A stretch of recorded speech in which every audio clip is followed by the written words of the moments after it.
Okay, so over 16,000 people die every year due to a drunken-related accident. So my claim is that drunk drivers should be in prison after their first offense. Drunk drivers are accounted for 32% of all traffic accidents last year, which amounts to someone being killed every 45 minutes by a drunk driver. My point is, drunk drivers put other people on the road in danger. Imprisoning a drunk driver on the first offense will encourage them more not to do it again. Not only will imprisoning drunk drivers on the first offense save lives, but it will prevent others from committing the crime, impromptu crime, by adapting a harsher punishment for the crime. Less people are likely to drive while intoxicated because they do not want to suffer the consequences.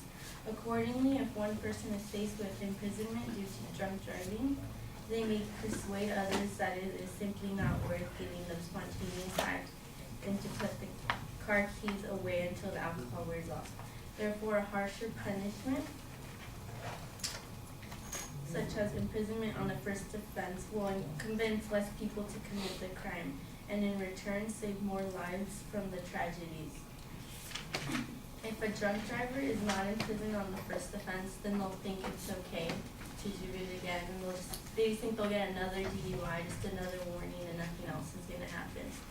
When someone commits murder, they aren't giving a warning. They're sent to prison, and drinking while influence is just as bad because it can result in vehicle manslaughter. Drunk drivers, on the other hand, people may think that imprisonment on the first offense is unfair because the offender was never given a warning. However, a crime is a crime. If one chooses to commit the crime, he or she should be willing to do the time.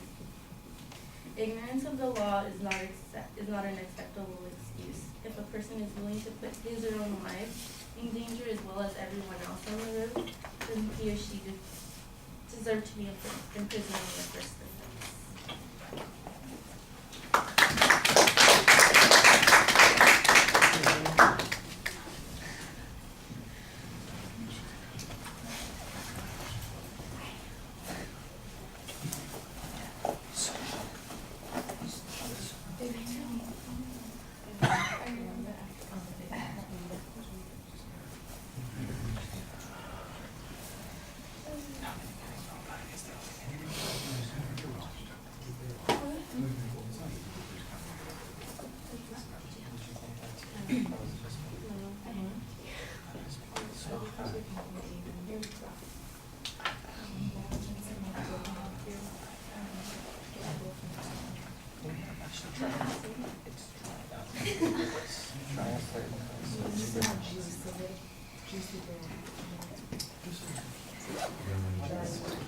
All right, Breana, your proposition is actually a policy claim that says that we should be imprisoning drunk drivers on their first offense.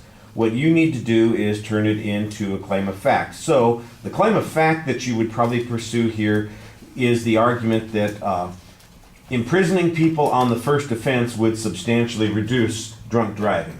That's the claim of fact that would then justify a policy claim later on. But right now, you're just supposed to have the claim of fact. So that you're saying that this hypothetical would have this particular consequence.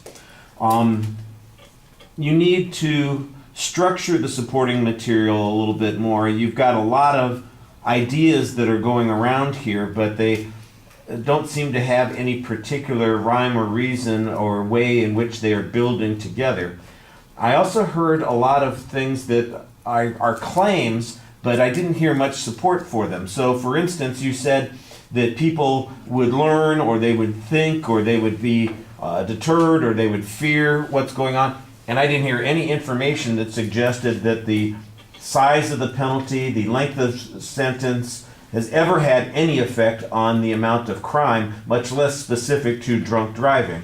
I think one of the problems that people have with drunk driving is when a person's intoxicated, they generally don't think very clearly. In other words, if I was a sober criminal thinking about what the risks were of committing a particular crime, stealing something, and what the consequences were if I got caught, I could make a decision there based on a cost-benefit ratio, whether or not I should commit the crime. Because, geez, is it really worth going to prison for 6 months for stealing I almost said VCR. I almost said it. A Blu-ray player or a computer or a laptop or an iPhone or something like that.